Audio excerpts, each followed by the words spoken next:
It's the E-commerce Master Plan podcast. Here to help you solve your marketing problems and grow your e-commerce business. Cutting through the hype to bring you inspiration and advice from the e-commerce sector and beyond. Here's your host, Chloe Thomas. Hello and welcome to our latest podcast. I'm Chloe and it is great to have you out there listening. In today's episode, I am talking to a guy who's built an 8-figure turnover e-commerce business right from a side hustle back in his garage, which he started, a while back now. We talk about how he's gone about growing it and about some strategic changes he made along the way. So he started off selling via his website and only via his website. And then he spotted an opportunity to sell wholesale to other retailers like Amazon, Home Depot, Wayfair, etc. And that grew the business and created so much traffic to his e-commerce site that now he's back to growing the e-commerce site and running the two simultaneously, so the wholesaling to other retailers and his own site, in order to use the wholesale to create brand awareness and to market his products. So his products kind of marketing his business, if you like, to then bring people back to the website, which it has a different role to play than the product listings on the other retailers. It's a fascinating space. I know a lot of you are in that world between selling on other websites and selling on your own site. And I think you'll learn a lot from Luke's story. Before we get into that, though, please do check out the sponsors. FreeUp makes hiring online simpler for e-commerce businesses. They pre-vet thousands of virtual assistants and freelancers every week and then give you immediate access to the top 1% of applicants. Check out why 10,000 plus businesses have already signed up for FreeUp. Receive a $50 credit when you sign up today at freeup.com/e-commerce masterplan. And there's 3 E's in FreeUp. So it's freeup.com/e-commerce masterplan. Everyone in your business should read this book, whether they are in marketing or not. Why?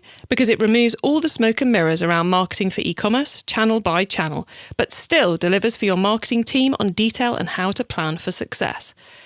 That's what Nicola Fox, ex-head of CR at Misguided, said about my new book, E-Commerce Marketing, How to Get Traffic That Buys to Your Website.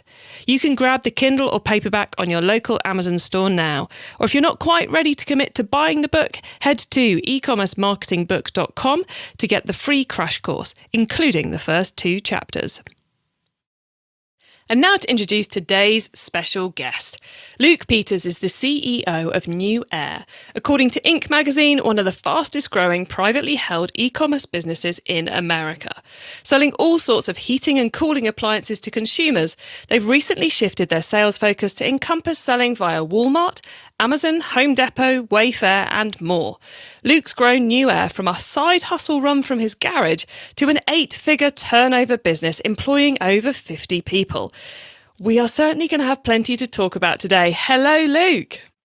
Hello, Chloe. Thrilled to be here. Honored to be on your show. Thank you. It's great to have you here, and congrats on what you've done with Newair. I am very much looking forward to finding out lots more about it. Now, I've just given the listeners a really quick overview of you and what you're up to, but how did you get started off in e-commerce in the first place? What led you to the garage? Sure. So, whole life I've kind of been, doing business, like as a kid, newspaper routes. And then through college, I had my own swimming pool business where I was cleaning swimming pools and had my own customers and paid for college that way. And then when I graduated, I went and worked as a hazardous waste scientist, and it sounded great. Like, oh wow, I'm going to get a stable job. But a stable job meant it was a kind of a boring job, unfortunately. And my little brother created a business and was selling laptop batteries and laptop parts online and driving a nice car. And I'm driving a beat up truck halfway across Los Angeles, stick shift, no air conditioning, little Toyota truck, and this is right around 2001. And so, he kind of inspired me to look to do something on my own. And I've already had the work ethic, because just kind of growing up in a big family. I mean, I grew up, we had a donut shop when I was a kid. So I was like flipping donuts when I was 10 years old in the middle of the night and just knew how to work. So that inspired me to get going. Nice. So kind of brotherly envy in some ways. Yeah, I guess you could say it. Yeah, he was younger too, younger, doing better. So why when you decided that you were going to follow your brother and leave hazardous waste, how did you end up deciding to sell fridges and heating appliances? Because that's quite an odd niche to get into. The quick answer is that I saw on the bottom of Yahoo search, Yahoo published the most often searched terms on their website, and portable air conditioner was number 3, literally. So yeah, and it was just, so there's huge volume on it. And that's, so I kind of like lucked into that category. I didn't know anything about it, but I was pretty mechanical, as a kid. I was, built car engines and worked on cars. And then as a pool guy, you have to fix things. So I knew like mechanically how to do stuff. And what you find out is, especially at that time, the internet has always been focused on digital. Okay. So if you're selling electronics, it's always been very competitive. Now there's a much bigger market in electronics, especially back in the day. And there's a lot of opportunity, but the thing about contractor related products, okay, so heating, air conditioning, that kind of stuff, you're competing against companies that are more old school and not really understanding digital. So it actually was a great place to start. That creates such an opportunity, doesn't it? If there's a market that exists and the incumbents just aren't looking after it, you can kind of quickly learn everything they already do and then take it to the next level. Yeah, exactly. There's still those opportunities, but just like anything, there was just a lot more opportunities back, 2000 to 2005. But there were less tools back then too. So now it's more competitive, but there's, with that, you have a lot more tools. Yeah, it's I saw something the other day that was saying the barrier to entry now in e-commerce is having an idea or the bravery to do it. Whereas back then, oh my gosh, because my career started off similar time to when you were getting into it in the early 2000s. And it still blows my mind what we can do with a couple of clicks now that back then would have spent a week of playing around with a brief to then pay thousands of pounds to someone to build it. And then it probably still wouldn't do what you wanted to do. It's kind of mind blowing how we've evolved. Yeah, it was totally different. Cost per clicks were so much cheaper back then, but at the same time, all of your like implementation costs were more. Like, we had a Yahoo store at the beginning.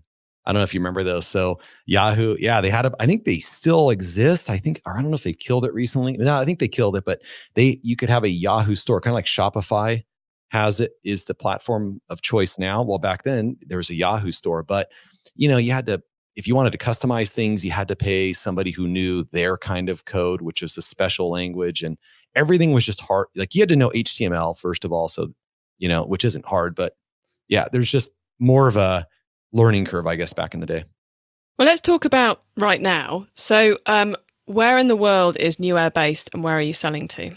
So we're in the US and sell mostly to the US now, although we're kind of going to be getting into Europe and work a little bit in Canada, still growing the business here before we move too quickly international. And then the company, our HQ is in Southern California in a city called Cypress, which is about 30 miles south of Los Angeles, in warehouse distribution building. It's about 115,000 square feet. Oh, nice. You've got everything under the one roof.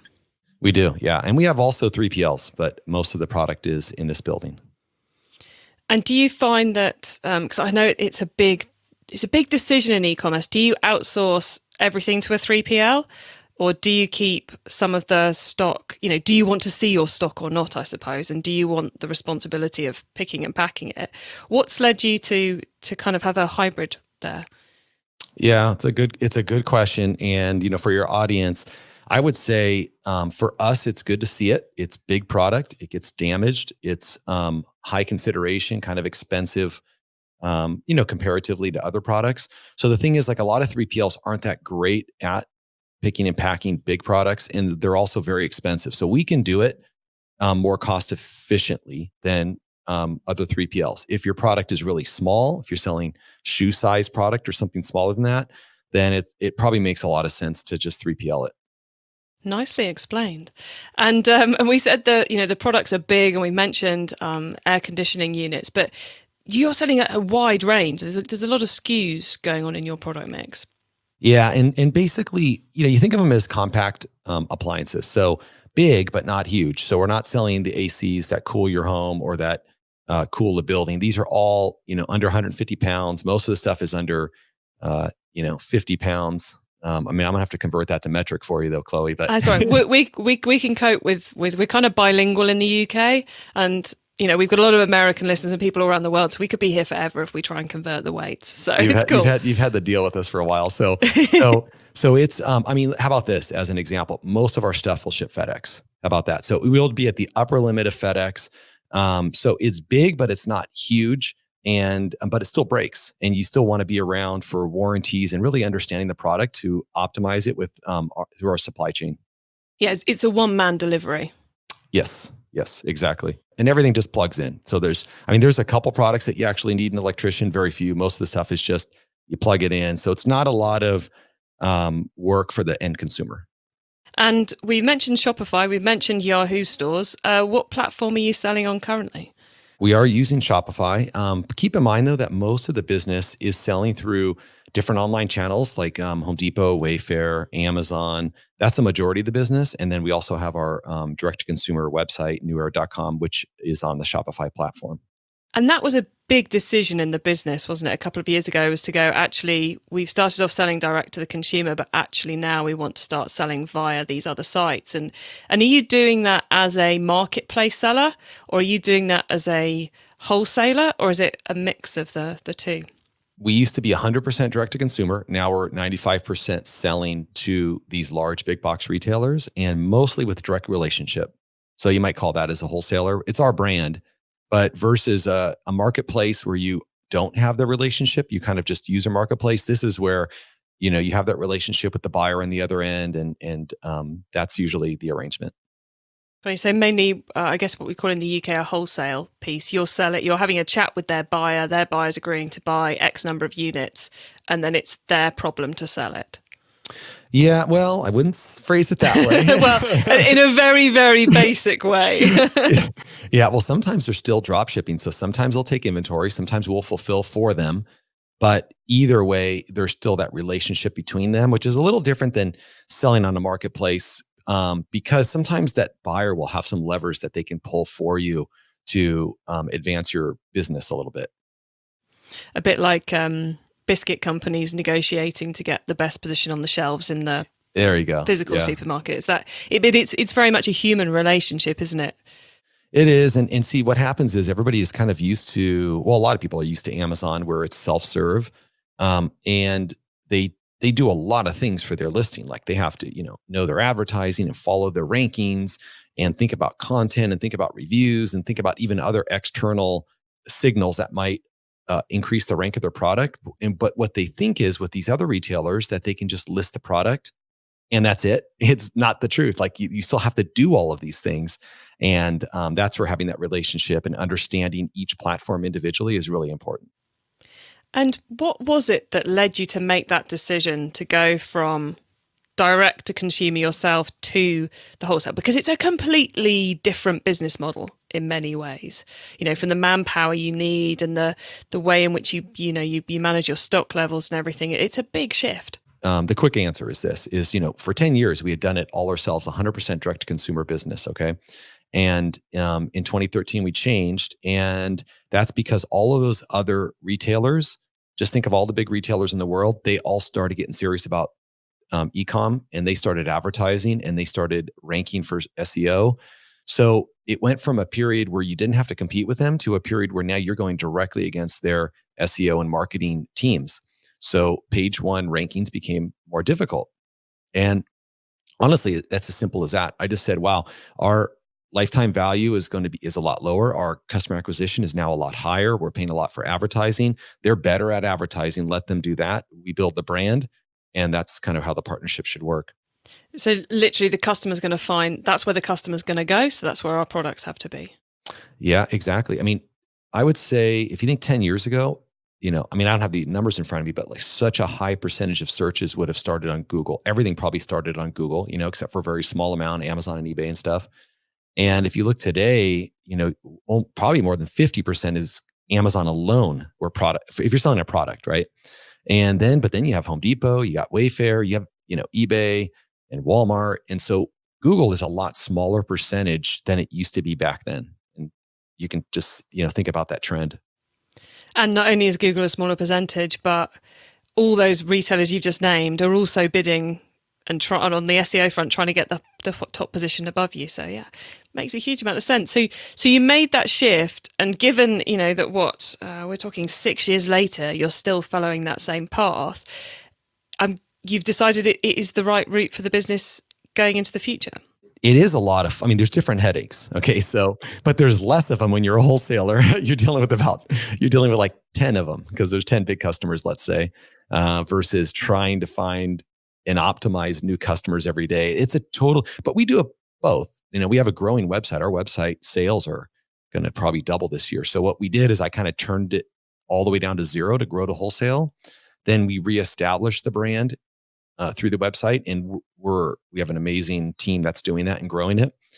But one little thing that's surprising, Chloe, is that when you do this model and you're selling to all these different brands, they're helping build your brand equity because they're bidding on your branded terms.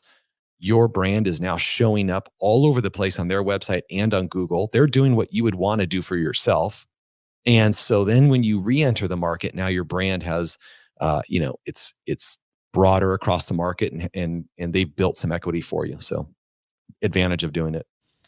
So and we'll come back to that really important point you just made in a second, but you're saying that in order to focus on growing the wholesale part of the business, you consciously went, right, we're going to stop. We're going to kind of put a pause on the website. We'll let it tick over. But we're going, right, that's not our focus for growth. So we're going to focus over here instead. And that was a very conscious decision? Yeah.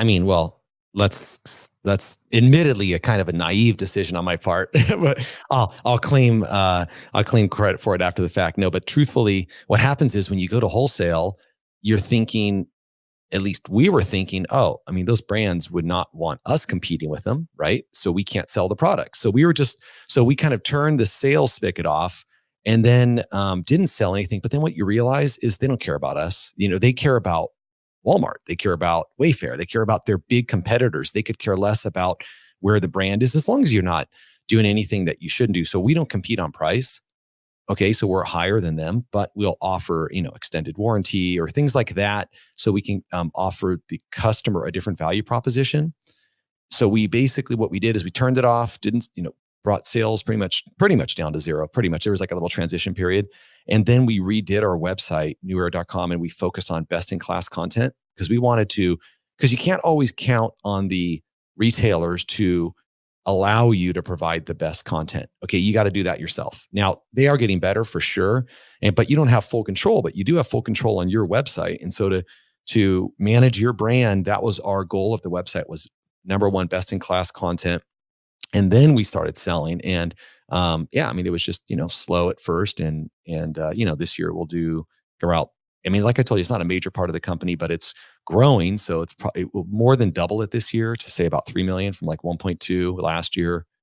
And then next year, hopefully, double it again. So it's a fascinating thing, really, isn't it? I think a lot of businesses like you, they see a lot of people end up seeing wholesale as a bit of a threat when they decide to go e-commerce.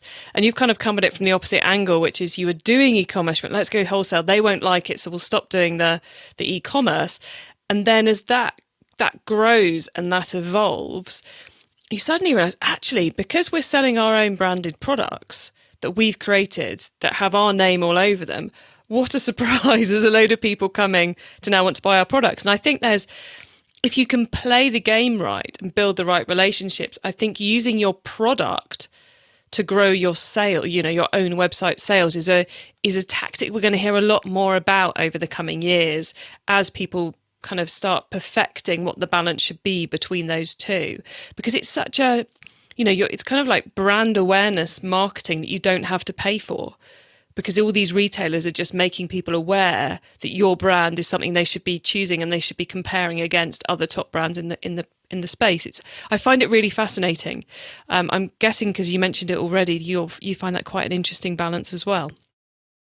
Yeah. And look, it's always changing because now Amazon knows they have us. So now they're making us pay to get on their site with AMS. And so all the other retailers are following suit. So, the game is going to keep changing. You can't just set it and forget it. But also, I think like one thing to think about is you have to think about of course, every business should think long-term, but you have to think short-term too, because the current conditions are going to change quickly. So for example, if companies are avoiding these channels, it's kind of akin to kind of swimming upstream in a river. I mean, these channels are creating all kinds of like forward momentum for everybody to take advantage of. It's not easy, but it's there. And if you avoid them because you don't, you think it's a raw deal, or you don't like the opportunity, or you think it's not good to be on Amazon, then you're kind of like I said, going upstream, because they have all the momentum. So you want to be a part of that momentum, but you just have to understand how the system works and make sure you're profitable. And we've been burned plenty of times. I mean, it's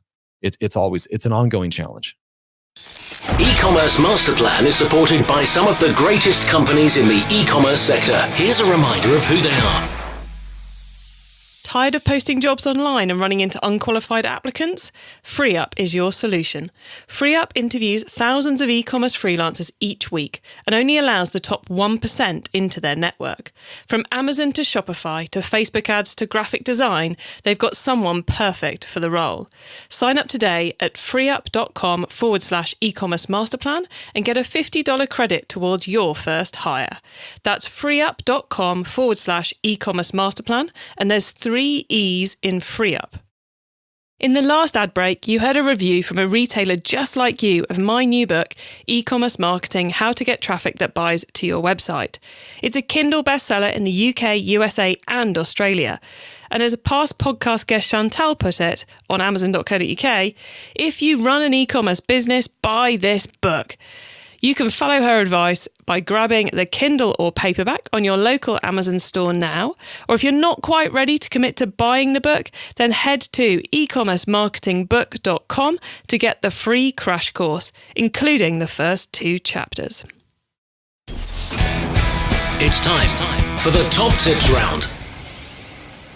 Okay, I love this section because it gives me and our listeners some really quick ideas for taking our businesses to the next level. So, Luke, we're going to kind of tap into your own website brain here, I guess. Are you ready for the top tips? Absolutely. Okay, the book top tip. If everyone listening to this podcast agreed to take Friday off and read a book to make their business better, which book would you recommend? Okay, so Chloe, I'm going to cheat and give you 2, but the one you wouldn't believe the number of people who cheat and give me 2, so please do. Well, because they're totally different. Okay, so I'm reading right now, The Road Less Stupid by Keith Cunningham. Okay, and I got to tell you, it's a great book. It basically talks about you got to think more to make less mistakes, and he talks about a dumb tax, and it's basically life lessons from Keith Cunningham and his entrepreneurial travels. So. Great book, The Road Less Stupid. And then the other one that I'll say is for new entrepreneurs, Thick Face, Black Heart. Okay. I gave this to my daughter and she looked at me, Dad, why are you giving me a book called Thick Face, Black Heart? But it's a great book. It was written a while ago, but about a female entrepreneur. And I mean, and she has an interesting cultural background, but the bottom line is you can't let what other people think about you stop you. And there's a lot more insight in the book. So those are great books. I have 2 great titles as well as 2 great recommendations. Those are certainly going on my Amazon wish list. Right, the traffic top tip. Which marketing method do you either prize above all others or think doesn't get the press it deserves? Okay, so this one is a hot one now, but I think less understood, and that's influencer marketing. So my biggest traffic tip is that video is the blog of the future. Okay. And while everybody is still doing content creation, I think it's all great. But if you can get third party, other people creating video about you or your business, I think that's the number one route to go. I like it. I like the fact you've not just said influencer marketing, which everyone keeps saying, but you've actually said a type of influencer marketing. Thank you for the clarity there, because I think that's often missing from such discussions. Okay, the tool top tip, maybe a collaboration tool, a social media plugin, a phone app, or just a way of working. Is there a cool little tool you use that makes you and your team more efficient from day to day? We've tried a lot, but I'll tell you the newest one that I really believe in for a company that has, let's say, more than 5, better with say more than 10 employees, and that's going to be OKRs. Okay, so it's not a tool; it's a way of planning, and you can. There's a lot of books, a couple of books on it, and there's a lot of tools now being made. And what it means is it's different than just goal planning. So setting up a company with OKRs is a way where all the team members in the company are creating their own goals and their inspirational goals and higher level goals. And then they're being tracked. So O is for objective, and then K is for, and then KRs are key results. So you set up your objectives and then you track with your key results. And that's what I've put the company on. And it's a work in progress, but we're enjoying it. I'm enjoying it, at least. I like a planning method. That sounds like a good one too. Is it, because it gives a bit of independence to the team. Because exactly. I've always found it's a lot more difficult to make people, or to get people to be inspired and to work towards goals they haven't set themselves. Yeah. So I can see that would be quite a powerful tool. So thank you for sharing that one. Hopefully more bottom up goals is the idea with it. Yeah, which theoretically should make the business grow faster. Yeah, I mean, you're always going to have the company goals. Okay, so you always have the key objectives from the company, but then from the bottom up, you want a team that is, that's free and feels like they have the opportunity to come up with their own goals. But then also there has to be accountability built in. I think that's the biggest one to put in. That's where most of us kind of fail, is building that accountability, which nobody likes. I wouldn't say nobody, but a lot of people will have a harder time with the accountability. But if you don't get that part in, then the whole thing kind of fails. And the thing is, if the accountability is something that happens day in, day out, it becomes a lot less scary than when it happens once a year. Yeah, it's exactly. So these are set up as quarterly goals. We track them. We meet together every 2 weeks to talk about the progress. And that we started it this year. So again, work in progress, but it's great because it unifies everybody, and also everybody can see everybody's goals. So it creates transparency. Nice. Okay, the growth top tip then, the last of the top tips. If you met someone today who's focused on growing their e-commerce business from 100 orders per month to 1,000, what would be your number one tip for them? Okay, so I'll go back to influencer marketing using YouTube videos. Now, some people are really good on Instagram. I like YouTube because it's kind of evergreen. It's a great SEO type of tool in a sense, because it lives for a long time, and it's somebody else talking about you or your product versus you doing your own blogging. So again, I think it's just like the content, the content marketing of 2019 and 2020 versus a couple of years ago. The answer might have been, just content creation and write some good blogs. And the problem is that the traffic you get from those types of things, it can be really unqualified. You're generating traffic, but it's unqualified traffic. So I'll go back and say YouTube videos from influencers. Love it. Thank you, Luke. Now, we've talked about what you've been up to with Newair, but there's a couple of other projects you've got underway, which I think it would be great to let the listeners know about. And I'm talking about the Page One podcast and your new service business, even Retail Brand. So could you please tell us all a little bit more about those two? Sure, Chloe. So, so I started this new company, Retail Band, and what it is essentially we're providing these services of helping people sell on these channels. So a lot of companies will come, they're strong in store, but they don't know digital. They are maybe just an Amazon brand, but they don't realize they could be really good on Home Depot, Lowe's, Wayfair, or something else like that. And so we help them on all of those other channels, and we also can help them with influencer marketing. So we have a system in place where we can get the product in front of influencers. And where that helps is if you think of somebody introducing a new product to the market and they need help on product launch and reviews and all of that stuff, we can help them. So people who have a product, a consumer product, is the type of audience that we can help. And I've got obviously almost 20 years experience in the field. And for any of your listeners that are interested, they could reach out to me and I can give them a free site audit and show them how we can help them. So they could just find me on LinkedIn, Luke Peters. I think I got 2 dashes on my vanity name there. And or they could email me at luke@newair.com. Excellent. Well, look, we'll add both of those to the show notes, so everyone can grab them from there if they haven't been able to write them down as they're running or driving or whatever it is you guys are doing as you're listening to the show. So thank you very much for that, Luke. And did you want to mention your podcast as well? Thank you, Chloe. Yes. So it's the Page One podcast with the number one. And I'm having a lot of fun doing it. Get to talk to just other business folks and, even experts in the field like patent attorneys or all kinds of other related people. But basically it's very, very niche. It's specific to brand owners selling products and their challenges online and offline. It's cool. I love the fact it's so niche and that it fits so well with everything else that you've been doing. So thank you very much for letting the audience know about both of those and that great offer too. Luke, thanks so much for coming on the podcast, sharing your story, and it's been brilliant chatting to you. I've thoroughly enjoyed it. Thank you, Chloe. Great questions, and looking forward to seeing how this goes.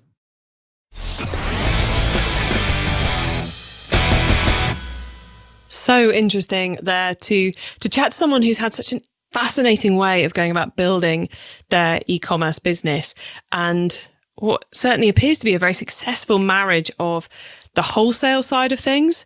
So wholesaling your brand to other stores, plus selling direct via the website and finding ways where it makes sense to the consumer that they can buy from either and why they would want to go about buying from either.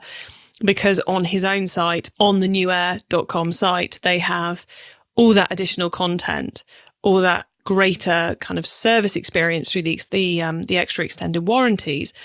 Whereas for the customer who just wants to buy from their usual supplier, they can also buy there. I know it's something a lot of you kind of struggle with, how to balance that, how to keep things happy, how to keep the wholesale customers happy and your retail customers happy. So it's really interesting to see how Luke has struck a really nice balance there. If you're interested in that whole concept of using your products to market your business, then do make sure you've grabbed yourself a copy of my new book. It only came out earlier this month. It's called E-Commerce Marketing, How to Get Traffic That Buys to Your Website. Because let's face it, we don't care about the traffic that ain't going to buy. We only want that traffic that buys. And there's a whole chapter in there about using your products to market your business, along with lots of other ways you can increase your traffic and improve your marketing performance. You'll find out how to get hold of that on the website, which is ecommercemasterplan.com. And if you go to ecommercemasterplan.com/podcast, you will find a link to this show. And with it, all the things that Luke and I have chatted about, so lots of notes about those, links to all the top tip elements he had, and those contact details he gave out for that free review that he's offering. If you've loved this show, please do listen to our other shows. And secondly, if you're listening via Apple Podcast or iTunes, please do give us some feedback via their review app. I love hearing what you think about the show. Have an awesome week and keep optimizing. Thank you for listening to the E-Commerce Master Plan podcast. Find out more at ecommercemasterplan.com/podcast.